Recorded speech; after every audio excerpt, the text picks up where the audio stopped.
ఈ నెల 23వ తేదీన చలో ఒంగోలు కార్యక్రమాన్ని విజయవంతం చేయాలని సిపిఐ రాష్ట్ర కార్యవర్గ సభ్యులు తాటిపాక మధు పిలుపునిచ్చారు. కాకినాడ సామూమూర్తి నగర్లో గల పిఆర్ భవనంలో సిపిఐ ఆధ్వర్యంలో చలో ఒంగోలు గోడ ప్రతి ఆవిష్కరణ కార్యక్రమం జరిగింది. కార్యక్రమానికి ఏఐటీయూసీ జిల్లా కార్యదర్శి తోకల ప్రసాద్ అధ్యక్షత వహించగా సిపిఐ రాష్ట్ర కార్యవర్గ సభ్యులు తాటిపాక మధు ముఖ్య అతిథిగా పాల్గొని చలో ఒంగోలు గోడ ప్రతిని ఆవిష్కరించారు.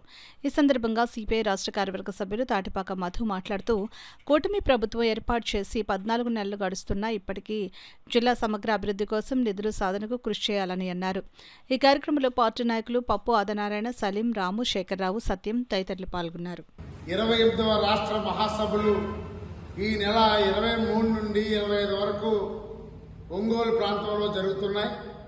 ఈ కాకినాడ జిల్లా నుంచి అటు కార్మికులు, కర్షకులు, విద్యార్థులు, యువజనులు పెద్ద ఎత్తున తరలి వెళ్తున్నాం. కాకినాడ జిల్లా ఏర్పడి ఇప్పటికే చాలా కాలం ఏర్పడుతుంది. గత ప్రభుత్వంలో నిధులు లేవు. ఈ నూతన ప్రభుత్వం, కూటమి ప్రభుత్వం ఏర్పడిన తర్వాత కనీసం జిల్లా సమగ్ర అభివృద్ధికి నిధులు కేటాయిస్తారని చూస్తున్నాం. కానీ ఇప్పటి వరకు ₹1 కూడా నిధులు కేటాయించలేదు. జిల్లాలో నూతన కూటమి అధికారంలో వచ్చిన తర్వాత ఏదైనా అభివృద్ధి ఉందో లేదో కనీసం ఇలా పవన్ కళ్యాణ్ కానీ ఎమ్మెల్యే కానీ చెప్పాలని కోరుతున్నాం. ఎందుకంటే ఈ కాకినాడ జిల్లాలో ఉన్న మెట్టప్ప ప్రాంతం కానీ ఈ ప్రాంతం అంతా కూడా ఉద్యోగాలు లేక నిరుద్యోగస్తులు అందరూ కూడా వివిధ రాష్ట్రాలకి, వివిధ ప్రాంతాలకి తరలి వెళ్తున్నారు. అందుకనే ముఖ్యంగా కాకినాడ జిల్లాలో నూతన పరిశ్రమలు స్థాపించాలని కోరుతున్నాం.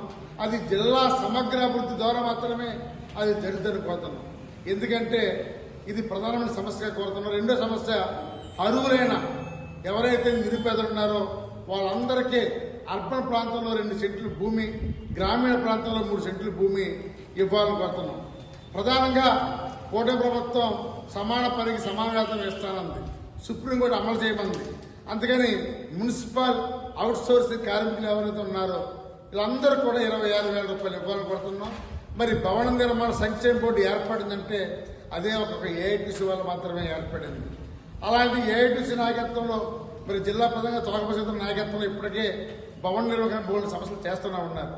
కానీ ఈ ప్రభుత్వం భవన నిర్మాణ సంక్షేమ బోర్డు ద్వారా నిధులు మరలా కేటాయించి ఆ సంక్షేమ బోర్డు మళ్ళా పునర్నిర్మాణం చేయాలని కోరుతున్నాం. అందుకని ఈ మహాసభలో ఈ తీర్మానం కాబట్టి 23వ తారీఖు చలో ఒంగోలుకు పెద్ద ఎత్తున కార్మిక లోకం, అన్ని వర్గాల ప్రజలు కూడా తరలి రావాలని కోరుతున్నాం.